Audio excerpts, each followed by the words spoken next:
आप सभी का स्वागत है। तो हम आ गए हैं भगवत गीता अध्याय 7 श्लोक क्रमांक 18। तो भगवान कृष्ण अपने उन भक्तों के बारे में बता रहे हैं जिन्होंने उनकी शरण ले रखी है, उनकी स्कृतियों के बारे में बता रहे हैं। और पिछले श्लोक में हमने देखा भगवान कृष्ण कहते हैं कि 4 प्रकार के स्कृति हैं जो मेरे पास आना चाहते हैं, और उनमें से जो ज्ञानी है वो बिना इच्छा के मेरी सेवा करता है। तो उसी के बारे में भगवान और एक्सटेंड कर रहे हैं। तो भगवत गीता अध्याय 7 श्लोक क्रमांक 18 भगवान कृष्ण कहते हैं, उदारा सर्व एव एते ज्ञानी तु आत्म एव मे मतम आस्थित सही युक्त आत्मा मामेव अनुत्तमाम गतिम।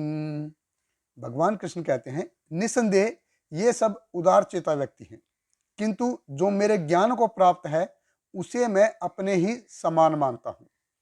वह मेरी दिव्य सेवा में तत्पर रहकर मुझ सर्वोच्च उद्देश्य को निश्चित रूप से प्राप्त करता है। देखिए भगवान कृष्ण कह रहे हैं, उदारा सर्व एव एते, कि ये सारे के सारे व्यक्ति हैं, ये सारे के सारे कैसे हैं, ये विशाल हृदय वाले हैं। उदारा, वो किसी भी प्रकार से मेरे पास आने का प्रयास कर रहे हैं। वे सारे के सारे महान हैं, वे सारे के सारे वेरी वेरी स्पेशल हैं। लेकिन उनमें से ज्ञानी भगवान कृष्ण कहते हैं कि वो मेरी महानता को समझता है, वो मेरी भक्ति में सेवा करता है। और भगवान कृष्ण कहते हैं कि वो मेरे से कैसा है, आत्म एव मे मतम, कि वो ज्ञानी व्यक्ति जो है वो मेरे जैसा है, एज गुड एज मी। क्यों है ऐसा? वो आस्तित ही सही युक्त आत्मा, वो योग में परिपूर्ण है, कंप्लीटली सिचुएटेड इन योग। योग मतलब पूरी तरह से 24/7 वो भगवान कृष्ण की सेवा में है। इसलिए भगवान उसके बारे में क्या कहते हैं, माम एव अनुत्तमाम गतिम, कि निश्चित रूप से वो मेरे को प्राप्त करेगा। अगर भगवान को प्राप्त करना है तो एक्चुअली सारी जो योग पद्धतियों का मूल सार है भगवान को प्राप्त करना, अंतिम ध्येय है भगवान को प्राप्त करना। और भगवान कृष्ण कहते हैं कि वो ज्ञानी है जो मेरे को प्राप्त करता है। और पिछले श्लोक में हमने देखा कि वो सिर्फ नाम का ज्ञानी है, असल में वो भक्त है। और भगवान कृष्ण कहते हैं जो मेरा भक्त है वो मेरे को बहुत प्रिय है और वो बिल्कुल मेरे जैसा है, वो सिर्फ नाम का ज्ञानी है। तो उसके बारे में, लेकिन भगवान ने ज्ञानी के बारे में बताया जो भक्त है, लेकिन जो ज्ञानी नहीं है, सिर्फ भक्त है, उनका क्या? तो उसके बारे में भगवान श्रीमद् भागवतम में बताते हैं कि जिनके जीवन में ज्ञान के नाम का कोई अंश नहीं है, वो सिर्फ भक्त हैं। जैसे ब्रजवासी हैं, मथुरावासी हैं, द्वारकावासी हैं। अभी द्वारकावासियों में थोड़ा बहुत ज्ञान है, लेकिन जो ब्रजवासी हैं और जो मथुरावासी हैं वो सिर्फ भक्ति, केवल शुद्ध भक्ति। और ऐसे भक्त के बारे में भगवान कृष्ण श्रीमद् भागवतम में बताते हैं 11वें स्कंद में, जब वो उद्धव को वार्तालाप करते हैं, उद्धव को उपदेश देते हैं, तब वो भगवान कृष्ण योग पद्धति का वर्णन करते हुए कहते हैं, न तथा मे प्रियतम आत्म योनि न शंकर, न च शंकर्षणो न श्री, न एव आत्मा च यथा भवान।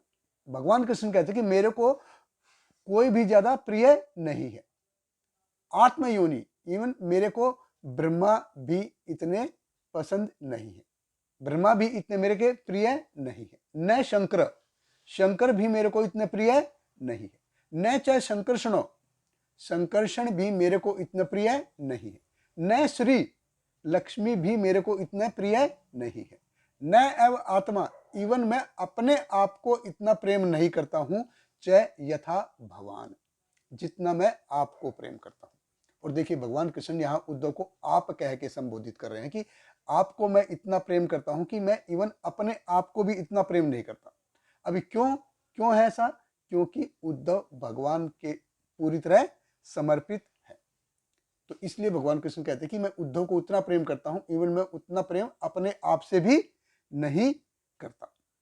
और श्रीमद् भागवत में ही और वर्णन आता है, जब दुर्वासा मुनि के पीछे सुदर्शन चक्र लगा रहता है और दुर्वासा मुनि अम्बरीश महाराज को जब अपमानित करते हैं तो भगवान उनको कहते कि न अहम आत्मानम आशा से मत भक्त साधु बिना, कि मैं स्वयं में इतना रममाण नहीं होता हूं, मैं स्वयं में अपने ऐश्वर्यों का इतना भोग नहीं करता हूं जब तक मत भक्त साधु बिना, कि मेरे भक्त जो हैं, जो साधु हैं, जब तक वो नहीं है मैं उनके बिना अपने ऐश्वर्य को भी नहीं लेता हूं, अपने ऐश्वर्य को भी छोड़ देता हूं। कि साधुगण जब तक मेरे पास नहीं है, मेरे भक्त मेरे पास नहीं है, उनका वियोग भगवान कृष्ण कहते हैं कि मैं सहन नहीं कर सकता।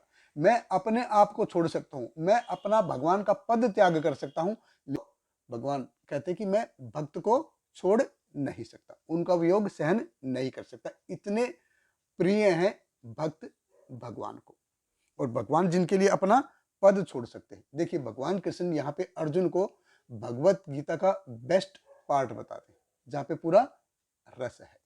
तो बहुत बहुत धन्यवाद। हरे कृष्णा। श्रील प्रभुपाद की जय।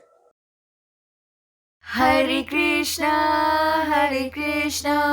कृष्ण कृष्ण हरे हरे, हरे राम राम राम हरे हरे।